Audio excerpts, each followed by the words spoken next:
The boy collapsed just as the snow began falling again. Dr. Evelyn Riker didn't even have time to remove her gloves. She ran from the door of her rural clinic toward the man cradling the limp body in the snow, her boots crunching through the thick ice crust that blanketed the ground. "Help him, please," the man gasped, his voice raw from the cold. His breath misted heavily in the air, but his face was dry. Too dry. And that set off Evelyn's first warning bell. She knelt beside the boy, 10, maybe 11, pale lips, thin frame, and faint purplish bruises trailing up his arms. Something wasn't right, not with the boy's vitals, and definitely not with the man claiming to be his uncle. "Name?" she asked, already checking the boy's airway. "Finn," the man replied. "He just collapsed. We were ice fishing and he hesitated, then added, "He has seizures sometimes." Evelyn shot him a quick glance. His boots were nearly spotless. So were his gloves. No sign of frostbite, wet snow, or the scent of bait, things that should have lingered after fishing in the Arctic flats for hours. She didn't say a word. She simply lifted Finn into her arms and turned toward the clinic, heart pounding harder with every step. Inside the tiny building, the warmth hit her like a wall. The place smelled of iodine, wood smoke, and worn books.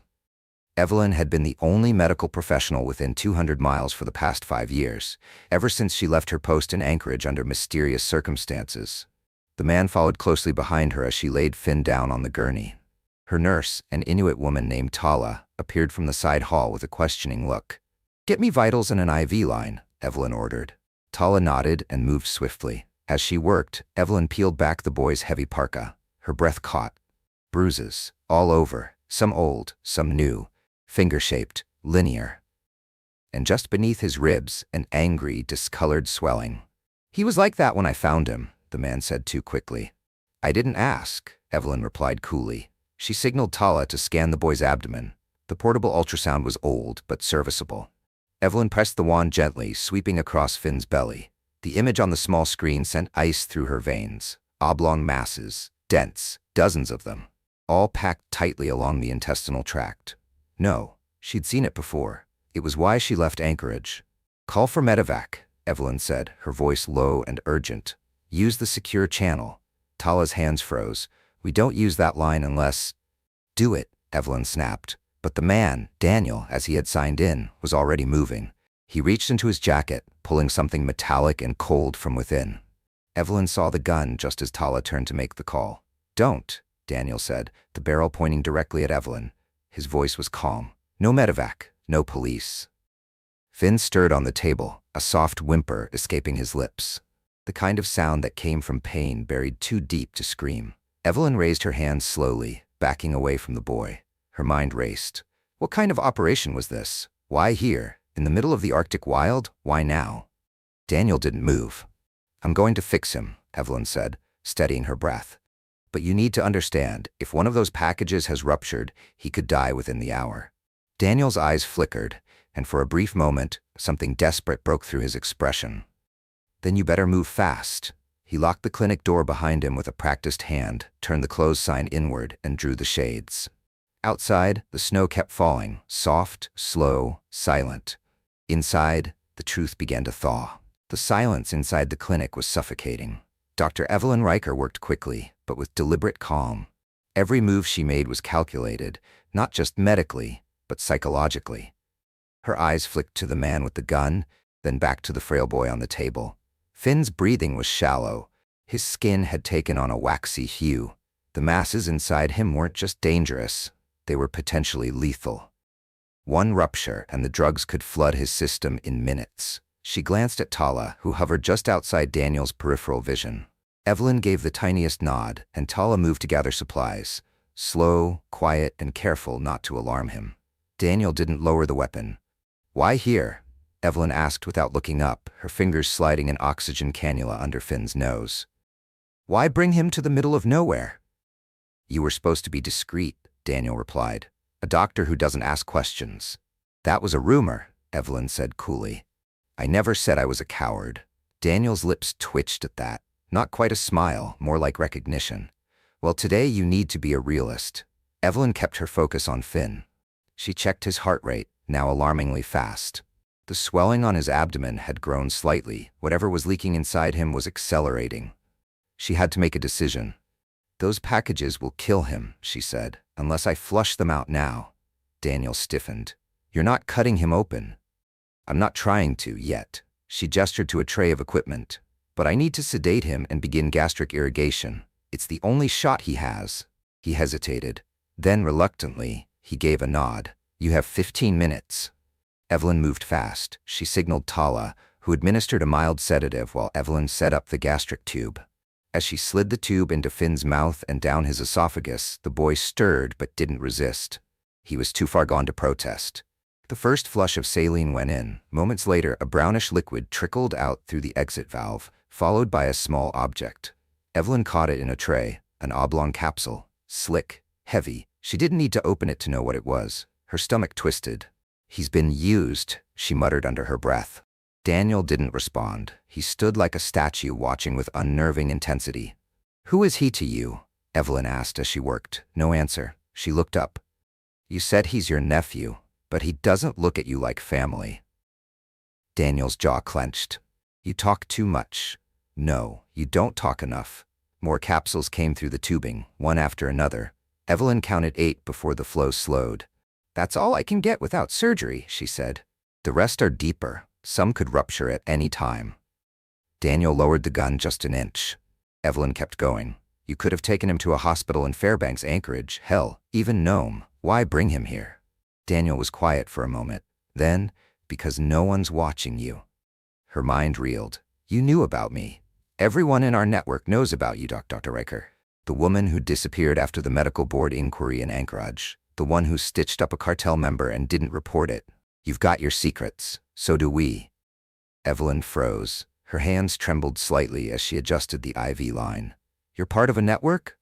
Daniel said nothing. Evelyn stared at him. "How many kids like him have you delivered?" His eyes narrowed. "He's not cargo." "Then what is he?"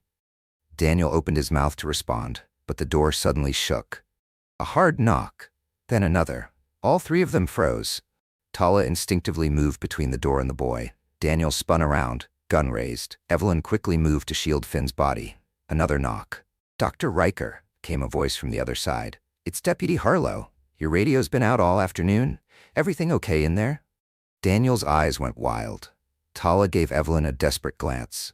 Evelyn moved to the door, pretending calm.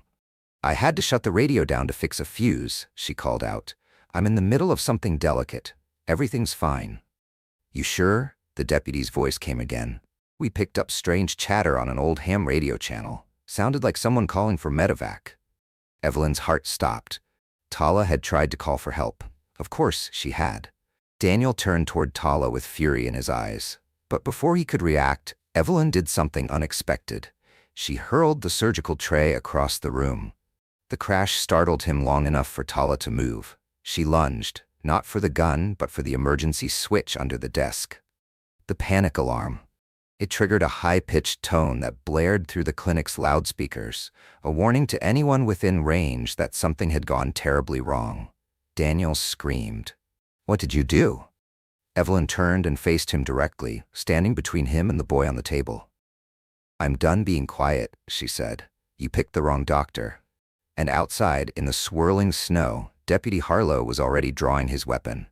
The sound of the alarm was like a scream in the frozen silence, shrill, echoing through the clinic, bouncing off steel cabinets and glass vials. Outside, the wind howled in a blizzard of white, but inside the clinic, the storm had already begun. Daniel's reaction was instantaneous. He swung the gun toward Tala, fury in his eyes. But before he could fire, Evelyn grabbed a metal tray from the counter and hurled it into his arm. The shot went off. A deafening crack that shattered a jar of tongue depressors near the sink. "Get down," Evelyn shouted. Tala ducked behind the supply cabinet. Daniel staggered backward, surprised more by Evelyn's boldness than by the tray itself. He snarled, lifting the weapon again. But then, a voice from outside. "Drop the weapon. This is Deputy Harlow." Daniel froze. Evelyn could see it, the split-second flicker of fear in his eyes. He hadn't planned for this. Hadn't expected locals to respond so fast. He looked toward the back of the clinic, calculating, evaluating. There was a back exit. Evelyn saw it in his body language before he moved. No. She started, but he was already sprinting. He kicked over a tray, sending syringes clattering across the floor, and vanished through the hallway. "Lock that door," Evelyn yelled to Tala, who scrambled toward the back to seal the exit. Evelyn ran to the front, unlocking the main entrance. Deputy Harlow burst in, snow clinging to his boots, pistol drawn. He was in his late 40s, built like a grizzly, and had served the remote community for over 20 years. One look at Evelyn's pale face told him everything he needed to know. "Where's the shooter?" he demanded. "Back exit. He's armed. He's running." Harlow turned on his heel, bolting after him, shouting into his shoulder mic. "Suspect fleeing on foot, armed, northbound toward the ridge." Evelyn turned back to the boy. Finn. He was still unconscious, his small body trembling, the IV line fluttering from the movement. The saline was nearly empty, blood pressure dropping. His body wasn't coping with the toxic load from the ruptured capsules. She had minutes. "Tala," she called. "We need to stabilize him now." Tala rushed in, grabbing a fresh IV bag and anti-seizure medication from the drawer. "We need to prep for transport," Evelyn said, already lifting Finn's limp arm to insert a second line. "Once they catch him, I want an airlift on standby. This kid won't survive the night without surgery." Tala looked at her, eyes wide. "We're too far for emergency evac. Nearest base is Barrow, and the storm's grounding everything." Evelyn's hand stopped. Then she met Tala's gaze. "We can't wait for help." "You're not seriously. I have to try." Evelyn had been a trauma surgeon once, before she fled Anchorage. Before the board inquiry. Before the betrayal. She hadn't touched a scalpel in 4 years, not in a real operating room. But she'd never stopped being a doctor. And this boy? He had no one else. Tala read her expression and nodded, fear melting into resolve. "I'll prep the room." Evelyn grabbed her stethoscope and moved to Finn's side. "You hold on, little one," she whispered. "You're not dying on my table." Outside, sirens cut through the wind. Backup had arrived. Evelyn prayed Harlow would catch Daniel before he vanished into the wilderness, but that was no longer her top concern. Finn was her only focus now, and every second counted. The snow swallowed sound. Deputy Harlow pushed through the drifts, boots sinking deep with each step, his breath steaming in the frigid air. The flashlight on his rifle beam cut a pale tunnel through the storm. Somewhere ahead of him, Daniel was running, wounded, desperate, and dangerous. Then he saw it, a trail. Not quite footprints, more like deep, jagged gashes where boots had slipped through icy layers. Blood speckled the snow every few yards. "He's hurt," Harlow muttered into his radio. "I'm tracking him through the woods east of the clinic. Got blood, might have clipped himself when he fired." There was no response. The wind howled too loud. Harlow pushed on, flashlights sweeping from tree to tree.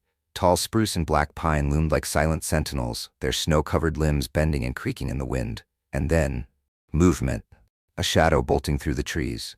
Harlow raised his weapon. "Freeze!" No response. The figure darted left, vanishing behind a fallen log. Harlow sprinted after him, lungs burning, slipping once but regaining his footing. He saw a glint of metal. Gun. Too late. The shot rang out, ripping through the night. Harlow fell to one knee behind a tree, the bark exploding in splinters near his face. "Son of a..." Another shot. Too close. He rolled and returned fire, 1 bullet, then 2 more, then silence. "Harlow to base," he gasped, engaged with suspect. Exchanged fire, lost visual, a groan. Barely audible over the wind. Harlow crept forward, gun raised. The trail of blood thickened, more erratic now, smears across the white. And then he found him. Daniel lay slumped against the base of a pine tree, clutching his side. Blood leaked through his fingers. Harlow kept his weapon trained on him. "Gun," he ordered. Daniel, wheezing, tossed the pistol aside. It sank into the snow with a dull thump. "You don't understand," Daniel panted. "They'll kill the boy." Harlow frowned. "What boy?" "My nephew, Finn. Doesn't look like you were trying to save him when you pointed a gun at the doctor." "I wasn't going to hurt him," Daniel snapped, coughing. I had no choice." Harlow's stance didn't waver. "You're bleeding. Bad." Daniel's voice dropped almost a whisper. "I brought him here to save him, not traffic him. I went against orders." Harlow squinted. "Orders from who?" Daniel chuckled bitterly. "Doesn't matter now." He coughed again and blood hit the snow. "You gonna shoot me?" he asked. "No," Harlow said, "but you're coming with me, and you're going to tell us everything." Back at the clinic, Evelyn's fingers trembled, but not from the cold. She stared at the scalpel in her gloved hand, the emergency lights overhead flickering from generator power. Tala stood nearby, heart pounding, prepping suction and clamps. "Vitals?" Evelyn asked. "Dropping, blood pressure unstable, heart rate spiking." She took a breath and made the first incision. Blood welled up. The silence that followed was different from the storm outside. Deeper, heavier, focused. Evelyn worked like she used to, before the scandal, before she'd buried her past under layers of snow and isolation. Her hands knew what to do, even if her mind screamed at her about the risk, the lack of backup, the fact that she was operating on a child with no history, no paperwork, nothing. "Found one," she said. Tala held out the tray. The first capsule, slick and dark, dropped in with a soft clink. "Keep going," Tala said, voice steady despite the tension in her eyes. Evelyn nodded and cut deeper. Time passed in a blur of red and white and steel. By the time the last capsule was removed, she'd counted 14. 14, some leaking, one ruptured. She flushed his insides as best she could with the makeshift tools and hoped it was enough. Finn didn't move. His small chest rose and fell, shallow but steady. Evelyn pulled off her gloves with a snap. "We need heat packs," she said, "and blankets. Get the heater closer to the table." Tala ran to comply. Evelyn bent low and whispered, "You're going to live, Finn. Do you hear me? You made it this far. You're not leaving me now." And somewhere outside, under the ghost-pale moonlight, Daniel bled into the snow, while Deputy Harlow hauled him back toward the truth he could no longer outrun. The storm had passed by morning, leaving behind a world carved from silence and snow. Inside the clinic, the only sound was the faint hum of the generator and the steady beep of a heart monitor. Finn lay under heated blankets, connected to fluids and vital sensors. His skin still looked pale, but the dangerous flush of toxicity had faded. His breathing was rhythmic now, fragile, but no longer gasping for life. Dr. Evelyn Riker hadn't slept. She sat beside him, scribbling notes into his new and only medical file. She'd recorded everything: capsule count, types of fluids used, sedative dosages, even the color of the bile that first emerged during irrigation. Not just for documentation, but because if anything happened to her, someone would need to know what had been done to this boy. Tala stepped into the room with a steaming mug of coffee and handed it over wordlessly. Evelyn took it, eyes still on Finn. "He's stable," Tala said softly. "For now," Evelyn replied. "But I need to run his labs. Something's off." "You mean aside from being used as a human drug container?" Evelyn didn't smile. "The capsules, they weren't leaking just standard opioids or heroin. There was something else in the mix." Tala frowned. "What kind of something else?" "I won't know until I run the blood work." She pushed herself up, cracked her neck, and moved to the lab counter. The clinic's equipment was rudimentary, but good enough to catch outliers. As she inserted the first blood slide into the analyzer, her mind went back to the way Finn reacted under sedation, his erratic heartbeat, his pupils constricting and dilating too quickly, and the strange resistance to the sedative at first. That wasn't just trauma. It was physiological. She keyed in the commands, heart thudding as the machine whirred to life. Behind her, Tala asked, "Do you think Daniel really wanted to save him?" Evelyn didn't answer right away. She glanced toward the exam room window. The snow outside had crusted the glass, turning the world a dull gray. Then she said, "If he didn't, Finn would be dead already." At the town's holding cell, Deputy Harlow stood outside Daniel's room, arms crossed, waiting for him to wake. He didn't need to interrogate him right away. He could wait. But he was already forming questions. Daniel had been brought in last night, soaked in blood and half-conscious. The clinic patched him up. Evelyn had stitched the wound herself, muttering under her breath about how ironic it was to save the man who'd nearly shot her. But now that he was warming up and regaining strength, answers were due. The cell door opened with a creak. Daniel stirred, lifting a hand to his bandaged side.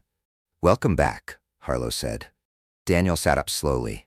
His face looked older now, drained of the confidence he had when holding the gun. "You're in deep," Harlow told him. "Drugs, weapons, endangering a child, that's federal." Daniel stared at the floor for a long time. Then, "How's the boy?" Harlow didn't reply. Daniel met his eyes. "He's alive, isn't he? Because of her, not you." Daniel's voice cracked. "I never wanted to do this. They said it would just be one trip, one drop, that he wouldn't even remember. Just sleep through it and wake up after the delivery. Who are they? Harlow asked, pulling up a chair. Daniel hesitated. You're already caught, Harlow said. Your only way out is to help bring them down. Daniel exhaled hard through his nose, like a man about to jump off a cliff. There's a network, he began. They call it the Ridge. It runs up through the Yukon and northern Alaska. They use kids, mostly trafficked, a few like Finn, taken from shelters or off-the-books systems, ones nobody tracks. Harlow's fists clenched. Daniel continued. They're testing something new, synthetic compounds mixed with painkillers. It's stronger, smaller doses, harder to detect. Testing on children? Daniel nodded grimly. They use remote places like this, no federal oversight, no digital footprint. Harlow stood, eyes blazing. And you let them use a child for this? I tried to get him out, I did. That's why I brought him to the clinic. I thought Riker would treat him, clean him out, and we could disappear. But you showed up with a gun. Daniel looked away. I was scared. I didn't know if I could trust her. I didn't know if they were watching. Harlow stared down at him. You better hope that boy survives, because if he doesn't, you're done. Back at the clinic, the analyzer beeped. Evelyn leaned in. The numbers didn't make sense. The chemical traces in Finn's blood didn't match any opioid entirely. Instead, it showed a complex compound, something synthetic, volatile, and experimental. But that wasn't the only thing. His white blood cell count was elevated, but not from infection. His liver enzymes were crashing, not typical for opioid poisoning alone. Then something else blinked across the screen. An abnormality. She ran it again. Confirmed. Finn's blood was carrying trace markers of genetic editing, not just drug exposure. Something far deeper. Evelyn's throat went dry. This wasn't just a drug smuggling case. Finn wasn't just being used as a mule. He was being tested on. Evelyn stared at the screen, the green flicker of numbers dancing like ghosts in the dim light of the clinic's lab. She wasn't mistaken. The blood test results had flagged CRISPR-like markers, fragments of gene editing tools normally only seen in experimental therapies or biotech labs. But Finn's blood shouldn't contain anything like that. Not in a child with no medical history. Not here, in the Alaskan wilderness. Tala's voice broke the silence. What is it? Evelyn didn't answer right away. Her eyes were locked on the screen, her brain racing. Tala, she said slowly, someone has altered this boy. Tala frowned. Altered? You mean, like a transfusion or? No, Evelyn interrupted, voice tight. Genetically, there are genome fragments in his blood, sequences used in experimental gene editing, the kind you'd only see in biotech trials under strict federal regulation. She turned from the screen to face her nurse. But Finn's not in a trial. He's been trafficked, drugged, and now we find this? Tala paled. You think they're testing something new on these kids? Evelyn nodded slowly. I think we're looking at more than drug smuggling. We're looking at human experimentation. A sudden knock on the front door made both women jump. Deputy Harlow's voice followed. Dr. Riker, it's me. Tala moved to unlock the door. Harlow stepped inside, snow melting off his shoulders. His face looked like stone. Daniel talked, he said. Some of it matches what you suspected. They call it the Ridge. It's not just a cartel. It's got people from inside, researchers, doctors, smugglers, the worst kind of mix. Evelyn crossed her arms. He mentioned children, trafficking, drugs. Anything about genetic testing? Harlow hesitated. No, but I wouldn't be surprised. The group he's tied to, they've got biotech funding, shadow money. They operate across borders, change names constantly. No real base, no oversight. She turned the monitor toward him. This boy has been altered. I don't know if it's accidental or deliberate, but this isn't just about drugs anymore. Harlow stared at the data. Can you prove it? I can prove something's been done to him, Evelyn said. But to know what or why, I need more samples, and I need to know where he came from. Daniel says he was handed Finn in a shipping container outside Whitehorse, Harlow said. Canadian side. The paperwork said untraceable. No birth records, no ID, no digital footprint. He's not just a smuggler, Evelyn murmured. He's a lab rat. Meanwhile, in the holding cell, Daniel sat in silence. He could feel the pressure closing in. Not just from the law, but from the people behind the Ridge. They'd know by now he failed. That he went rogue. That the boy was in the hands of someone dangerous, a doctor with a conscience. He didn't have much time left. The door opened. Deputy Harlow entered with a small voice recorder and sat down across from him. You said the ridge runs up into Yukon. Do you know where their medical labs are? Daniel didn't look up. I don't have locations, but I know this. They don't keep kids long. They don't like unpredictability. What does that mean? It means your doctor has maybe a week before they send someone to clean up the mess. Harlow's blood chilled. You mean they'll come for the boy? No, Daniel said bitterly. They'll come for everyone who touched him. Back at the clinic, Finn stirred. Evelyn was the first to notice. His eyes opened slowly, glassy and unfocused at first, then blinking against the brightness of the room. His lips moved, dry and cracked. She leaned over him. Hey there, can you hear me? Finn's voice was a whisper. Where's Uncle Dan? Evelyn froze. Uncle Dan? She repeated gently. Is that what he told you? Finn nodded slowly. He said he was my uncle, that he'd take me someplace safe. Evelyn hesitated. Do you remember where you were before that? Finn's brow furrowed. Dark, he whispered. Cold. There were other kids. We were all sick. Some didn't wake up. Tears filled Evelyn's eyes. What did they do to you, Finn? She asked softly. The boy looked straight at her. They said we were going to make the world better. The wind had quieted, but inside the clinic a storm was building. Dr. Evelyn Riker sat beside Finn's bed, watching his small chest rise and fall. His voice, soft, broken, full of shadows no child should carry, still echoed in her head. They said we were going to make the world better. What kind of monsters told that to a 10-year-old? She rose and walked into the side room where Deputy Harlow waited, his expression grim. His memory is fractured, she said quietly. But what he does remember lines up with what Daniel told us, Harlow said. Kids taken off the grid, shelters, orphanages, sometimes even hospitals. Then they vanish. No digital records, no families looking for them. Because the ones they take. Harlow's voice trailed off. They pick the invisible ones. Evelyn paced the room, her hands clenched. I ran a deeper analysis of Finn's blood. The gene edits weren't random, they were clustered, targeted. One segment linked to pain tolerance, another to metabolism. Someone's trying to engineer something, a child resistant to drugs, maybe even able to carry high concentrations of substances without dying. Harlow leaned forward. Like a next-generation courier, she nodded. A living vessel, one that can walk through airports and borders and never trigger suspicion. He stood slowly. This isn't just smuggling, it's bioengineering, Evelyn whispered, and they're testing it on children. At the state police station, Daniel sat under the harsh glow of an interrogation lamp, his wrists still cuffed, his shoulders stitched but sore. An agent from Homeland Security had arrived that morning. His name was Agent Monroe, all square jaw, aviator shades, and a voice that never rose above calm menace. You've got one chance to walk out of this with some dignity, Monroe said, sliding a folder across the table. You give us names, locations, labs, and we protect you. Daniel didn't move. Monroe opened the folder and pulled out an image, grainy, black and white surveillance of a shipping container. Inside, 5 children, emaciated and slumped together like discarded luggage. Daniel flinched. We found this in Yukon last month, Monroe said. One survived. She said her uncle promised her a new family. Sound familiar? I didn't take Finn for them, Daniel said at last. I was supposed to, but I panicked.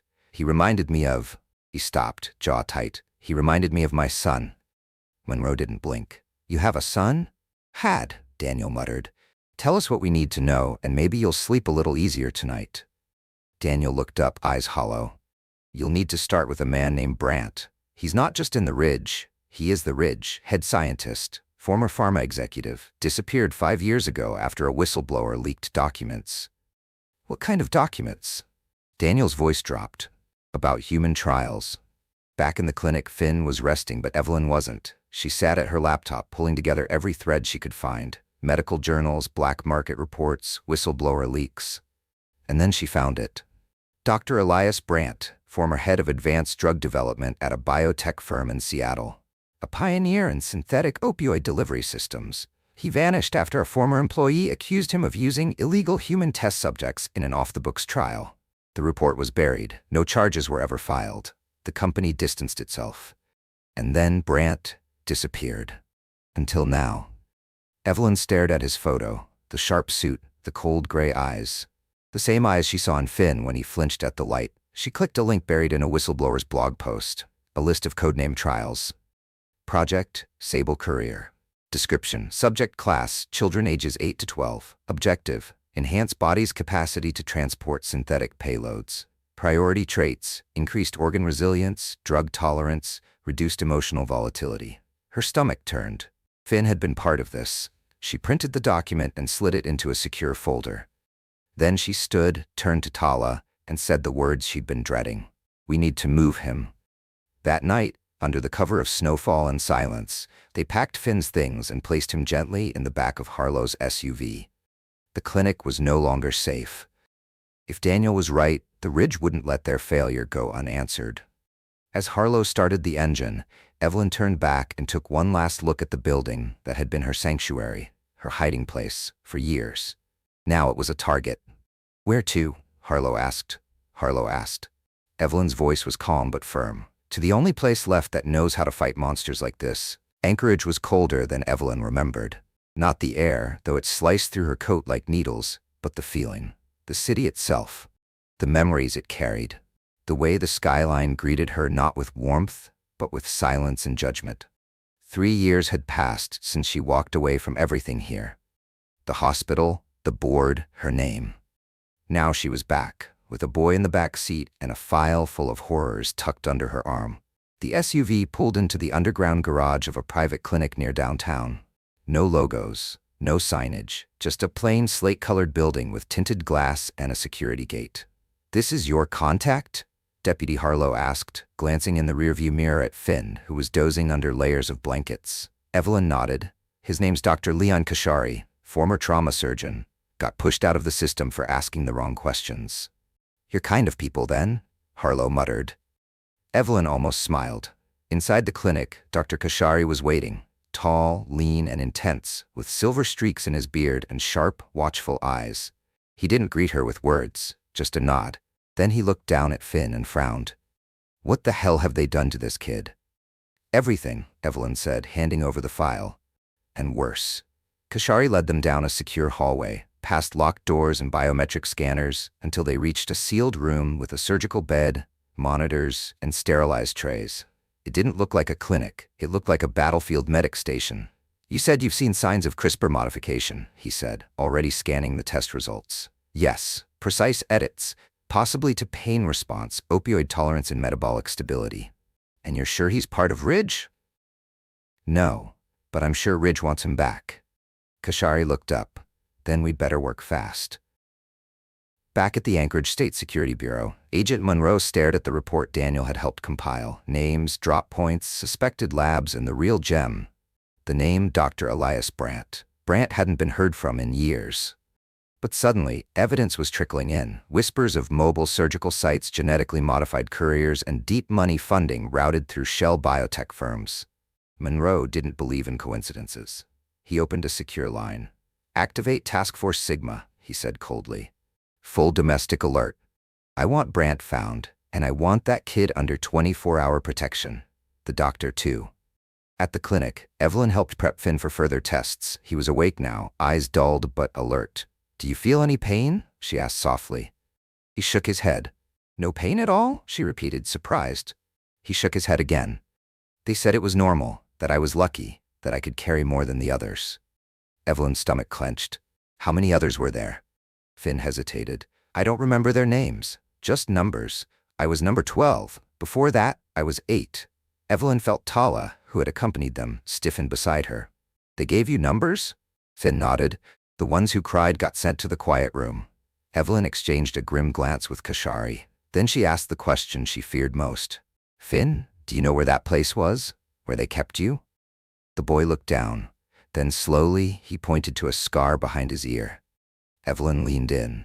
It wasn't just a scar, it was a subdermal tag, a surgical one, like the kind used to track patients in clinical trials. Her eyes widened. "Leon, I think we can trace this." Kashari was already moving. "We'll need to extract the chip, carefully." Finn closed his eyes. "Will it hurt?" "No," Evelyn said gently, brushing his hair back. "You don't feel pain, remember?" He smiled faintly. "Right, that's my gift." Evelyn blinked back tears. "No, sweetheart," she whispered. "That's their curse. And we're gonna break it." The extraction took less than 10 minutes. Finn lay perfectly still as Dr. Kashari used a microscalpel to make a precise incision behind the boy's ear. The chip was no larger than a grain of rice, smooth, metallic, with faint etchings barely visible under the surgical light. Kashari dropped it into a lead-lined evidence dish and held it up. "Tracking implant," he said. "Military-grade encryption, not something a street-level smuggling ring could get its hands on." Evelyn took one look and whispered, "Ridge is deeper than we thought." Tala stared at the chip in horror. They tagged him like livestock. Dr. Kashari didn't waste time. He inserted the device into a portable reader linked to a secure laptop. The screen lit up, static at first, then a flicker of code scrolled across. "Encrypted," he muttered. "But I've dealt with this kind of tag before. It's used in black market transplant networks. Hidden protocols, designed to activate only near proprietary terminals." "Can you crack it?" Evelyn asked. "Give me 15 minutes and strong coffee." 22 minutes later, Kashari turned the laptop toward them. The screen showed a map, northern Alaska, far beyond Anchorage, stretching into remote tundra. A single glowing dot blinked near a mountain range Evelyn had only seen once in a geological textbook. "Coordinates lead here," Kashari said, pointing. "About 200 miles from the Brooks Range. Closest town is abandoned. Old mining camp, no utilities, no roads, only reachable by air." Evelyn leaned closer. "What's there?" "Satellite scans show 3 buildings, prefab industrial structures. One looks like a hangar. The other 2 are low profile, like bunkers." Tala whispered, "You think it's the lab?" "No," Evelyn said. "I think it's the main facility." At Homeland Security, Agent Monroe reviewed the coordinates. His jaw tightened. "Activate a recon drone," he barked into his comms. "I want eyes over that site. Thermal, motion, everything. And alert Task Force Sigma. We may have just found their nest." A junior agent approached. "Sir, if this is the core facility and they know we're coming, they'll burn it," Monroe finished darkly. "They'll erase every trace, including the kids." That night, Evelyn sat with Finn in the recovery room. The boy was reading a children's book Tala had found at a gas station gift shelf, a silly, colorful thing about moose and snowmen. He wasn't laughing, but he was reading. That, to Evelyn, meant hope. "Do you remember this place?" she asked quietly, showing him the satellite image. Finn studied it. Then he pointed to one building. "That's the quiet room." Her blood ran cold. "You're sure?" He nodded. "They put us there when we asked too many questions." Evelyn put her hand on his. "We're going to stop them, Finn." Meanwhile, deep in the tundra, Dr. Elias Brandt stood at the edge of a snow-covered platform, staring out over the frozen plain. He held a radio in one hand and a cigarette in the other. The sky above was dark violet, streaked with northern lights, a haunting beauty that didn't reach his eyes. "They've found us," he said into the radio. A distorted voice replied, "How long?" "Hours, maybe less." There was silence on the other end. "Then, destroy everything." Brandt's lips curled into something that wasn't quite a smile. "I was hoping you'd say that." He dropped the cigarette, crushed it underfoot, and turned toward the lab, where behind one reinforced door, 5 children lay sedated, each bearing a tag just like Finn's. The plane trembled as it pushed through the Arctic sky. A retrofitted military transport, now stripped down for speed, sliced through low-hanging clouds as wind roared across the fuselage. Inside, the cabin buzzed with tension. 8 black-clad members of Task Force Sigma sat locked and loaded. Between them were Dr. Evelyn Riker, Deputy Harlow, and a small steel case holding the extracted chip and blood samples from Finn. Evelyn's stomach churned, not from turbulence, but from what they might find at the coordinates. "They'll burn it," she said over the headset, eyes fixed on the screen showing live satellite feed. "They know we're coming." "We're ahead of schedule," Harlow replied. "Just barely." He didn't sound confident. Agent Monroe's voice came through the comms from the operations center in Anchorage. "Thermal scans show activity inside all 3 buildings, but you've got a limited window. We detect signs of self-destruct prep, equipment loading onto choppers, heat signatures gathering in the center bunker." "Any sign of the kids?" Evelyn asked. Monroe's voice dropped. 5 small thermal signatures, sedated or restrained, inside the lowest level of the north structure. Evelyn gripped the edge of her seat. "That's the quiet room." On the ground at the far edge of the Brooks Range, the Ridge facility was coming alive, but not with purpose. With fear. Inside the dim corridors, Dr. Elias Brandt walked with a strange calm, clipboard in hand, while his assistants rushed past, pulling files, burning evidence, deleting servers. "Fuel the escape chopper," Brandt ordered. "Get the samples on board. Test group Z23 is expendable." A younger researcher hesitated. "But the children," Brandt stopped. Turned. "Do you know what makes a system efficient?" he asked, voice smooth and deadly. "It's knowing what to cut loose." The researcher didn't argue again. The plane touched down on a makeshift ice strip 6 miles from the compound. Evelyn's boots crunched on frozen gravel as they stepped into the wind. Her breath fogged instantly. The sun hadn't risen in hours. This far north, darkness ruled. "2 teams, Monroe barked from his satellite feed. "Alpha takes the south structure. Bravo, that's you. Breach the north bunker and extract the children." Task Force Sigma moved like shadows, weapons drawn, black masks tight against the cold. Evelyn followed Bravo team, heart hammering. Inside the compound, Brandt stood in a glass-walled chamber, watching 5 children hooked up to IV lines. Monitors beeped steadily. Finn's voice echoed in his head. "They said we were going to make the world better." Brandt smiled to himself. "We were." Then the perimeter alarms blared. Breach. The steel door exploded inward, and Bravo team poured into the corridor like a black wave. Shots rang out. Guards in Ridge insignia scrambled, but were quickly overrun. Evelyn stayed low, clutching her med bag. Harlow was beside her, firing with precision as they advanced. "Left hallway," Monroe's voice guided them. "That's your corridor. Quiet room is 3 doors down." They moved fast. Smoke, screams. A security lockdown failed halfway. Someone had already sabotaged the override. Evelyn reached the final door. "Here!" Bravo team blew the lock. Inside, 5 children, barely conscious, strapped to gurneys. One boy, no older than Finn, turned his head and whispered, "Please." Evelyn rushed in. "You're safe now." The IVs were full of chemical suppressants. She yanked the lines free as carefully as she could, checking Pulse's pupils. All 5 were alive, weak, but alive. "We need to move," Harlow said, already radioing the evac chopper. Then a voice came from the corner, low, raspy, familiar. "You always were too idealistic, Evelyn."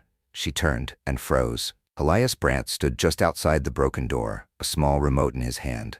"Step away from them," he said, "or I blow the entire wing." Bravo team raised their weapons. "You'll die too," Evelyn warned. Brandt smiled. "I've already died once in the eyes of your beloved medical system. I built something here, something revolutionary." "Something monstrous," she spat. "Progress is never clean," he said softly. Then, a single shot. Brandt staggered back, a red bloom spreading across his chest. Behind him stood Harlow, weapon still smoking. "I hate men who monologue," he muttered. Brandt collapsed. Evelyn rushed forward, grabbed the detonator, and pried it from his twitching hand. The light was blinking, but hadn't been armed. She exhaled shakily. "They're clear," Harlow shouted. "Move the kids!" Bravo team lifted the children onto stretchers and began evacuating. Outside, the wind screamed, but in Evelyn's chest, something unknotted for the first time in years. They had done it. They had saved them. But far above, in the final escape chopper, a black case labeled Z24 Viable Sequences was loaded quietly. And the man seated next to it, one of Brandt's top researchers, smiled as the chopper lifted into the Arctic sky. 3 weeks had passed since the raid. The snow in Anchorage was beginning to melt in patches, revealing frozen sidewalks and slushy streets. But inside Dr. Evelyn Riker, the chill hadn't quite lifted. She stood by the window of the pediatric recovery wing, watching thin sunlight shimmer across the ice-covered parking lot. Behind her, in a warmly lit hospital room, Finn sat cross-legged on the bed, stacking colored blocks with quiet focus. Tala sat nearby, smiling softly, offering encouragement with every tower he built. He was healing. His color had returned. He laughed now, not the brittle kind of laughter laced with fear, but real, bubbling joy that made Evelyn's chest ache with quiet relief. "Almost done," a familiar voice asked behind her. Deputy Harlow stepped in, still in uniform but looking more worn than before. His eyes carried the weight of the past few weeks, the paperwork, the debriefings, the endless trail of evidence. "Any news?" Evelyn asked without turning from the window. Harlow sighed and held out a manila folder. "We found a list, names, ages, drop locations, over 50 children, used like him." Evelyn finally turned, her face pale. "Some are still out there," Harlow continued. We've confirmed a handful have already been moved. Different states, different handlers. The ridge was bigger than anyone guessed. And the others? She asked. Harlow lowered his gaze. Too late. Silence settled between them. They weren't supposed to matter, Evelyn whispered. That's how this went unnoticed. No families looking, no records, just kids who fell between the cracks. Harlow placed the folder on the table. Not anymore. Later that evening, Evelyn sat alone in her temporary hospital office. On the desk before her was a printout from the decrypted chip they had pulled from Finn's neck. She had gone over it a dozen times. The trial logs, subject data, encrypted codes. But one entry kept clawing at her mind. Z24, viable sequences, confirmed, pending distribution. Z24 wasn't Finn's group. His was Z23. Z24 was something new, something prepared for wider use. She circled the phrase in red ink and leaned back in her chair. There were more out there, and they were ready. The knock on the door was soft. Evelyn looked up as Finn peeked inside, clutching the small stuffed Bella had bought him from a roadside market. He wore a hoodie 2 sizes too big, sleeves dangling past his wrists. You okay? She asked. He nodded. I was scared, but not anymore. She smiled gently and motioned him over. He climbed onto the chair across from her. Can I ask something? He said. Voice small. Of course. Am I going to be normal? Evelyn felt her throat tighten. She reached out, taking his hand. You're not normal, Finn, she said softly. You're extraordinary, and we're going to make sure the people who did this never touch another child again. His eyes searched hers. Will you stay with me? She squeezed his hand. As long as you want me to. Across the country, in a sterile lab hidden beneath a defunct biotech facility in Nevada, a man in a white coat reviewed a live data feed. Genetic sequences scrolled across the screen, complex, clean, optimized for distribution. In the corner sat a sleek black crate labeled Z24, sequence viable, distribution, Q3 initiation. He tapped a key. A list of encrypted clients lit up the screen. Pharmaceutical fronts, defense contractors, private clinics. The ridge may have burned, he muttered, but the blueprint survived. He smiled. Back in Anchorage, Finn slept peacefully for the first time in years, unaware that across a dark digital network, his DNA had become a product. And Evelyn Riker, sitting by his bed, silently promised herself one thing. This isn't over, the end.